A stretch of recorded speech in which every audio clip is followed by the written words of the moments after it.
I want to get back to crypto here, and I want to talk about the possibility of a Bitcoin strategic reserve. You think about this rally that we're seeing in Bitcoin, which is one of the purest supply and demand markets. And one of the reasons I keep hearing is that there's a lot of optimism that we could see the United States government buy up to $1 million worth of Bitcoin. Now that you do have all these crypto advocates in Congress, are you confident that we could see something like that?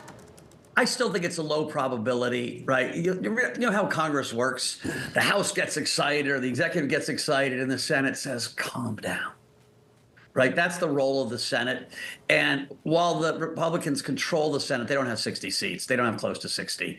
And so, listen, I think it would be very smart for the United States to take the Bitcoin they have and maybe add some to it and say, we want to show the world that we're going to be a technology first country, a crypto digital asset first country. I don't necessarily think the dollar needs anything to back it up. We have the strongest military in the world.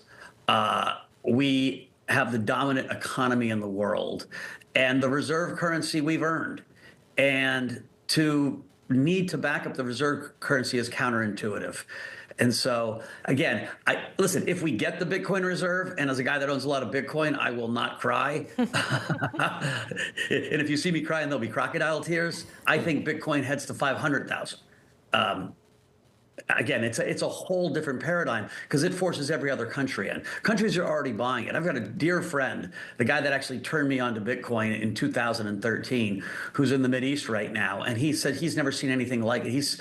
He's convincing more people to buy Bitcoin in the 3 days he's been there than any time in his whole career. And they're huge pools of capital. And so we're seeing something globally. When Trump advocated in Nashville that he was going to be a crypto president, a Bitcoin president, and now he's the president, let me tell you, other leaders heard that. And so I think we're strapping in for what could be an amazing rally. I want to get back to your point on, hyperinflation, Mike, or at least more than 4%. I look at a longer-term chart of Bitcoin, say 5 years, and in that run-up, post or during COVID, I always see an inflation indicator here. I know that there was a lot of helicopter money that helped out as well as people being home with nothing to do, but to me, it was an indication that at least this community saw massive inflation coming, and that was borne out.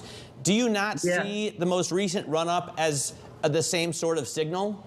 Yeah, listen, so when the government's printing as much money as the Bitcoin narrative, the only narrative really for Bitcoin is it's a hard asset in a world where you're going to debase fiat currencies. Like, that's the story. Forget any other story. Like, when Bitcoin, they say, oh, we're going to be level 2s and we're going to do NFTs on it. I always think that just confuses the story. My eyes glaze over. Yeah. The story is digital gold. It is a hard asset that's believed to be a hard asset by the people that participate in its community.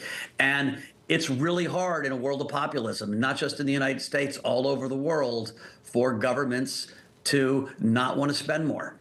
And every single government is spending more than they take in. But Mike, isn't that run up to 500,000? I mean, if it happens in the short term, without a strategic Bitcoin reserve, it's going to mean 6, 7, 8, 9% inflation.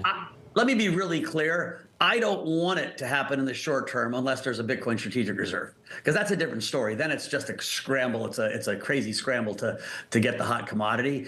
If it would happen naturally, it means we're starting to have hyperinflation, and then we start to lose civil society. Like, in every country that you look at that experiences hyperinflation, the results are really crappy. Mike, how soon do you get to 500,000? That's kind of a stunning level to think about, but we're probably going to hit $100,000 this year if we keep on going at this rate. Yeah. So listen, the total market cap of gold, I think, is like 16 trillion, right? And so that's 800,000 Bitcoin. So when does Bitcoin become gold? Like, there's a new generation that cares more about Bitcoin than they care about gold. I'm turning 60 next week, and so I still own a bunch of gold. I'm an old guy. But let me tell you, no 40-year-olds on gold, no 30-year-olds on gold. And so as we see this generational shift, like, Bitcoin should match gold within 5 or 10 years. And that gets you to 800,000. That's with current gold prices. I think gold's going higher.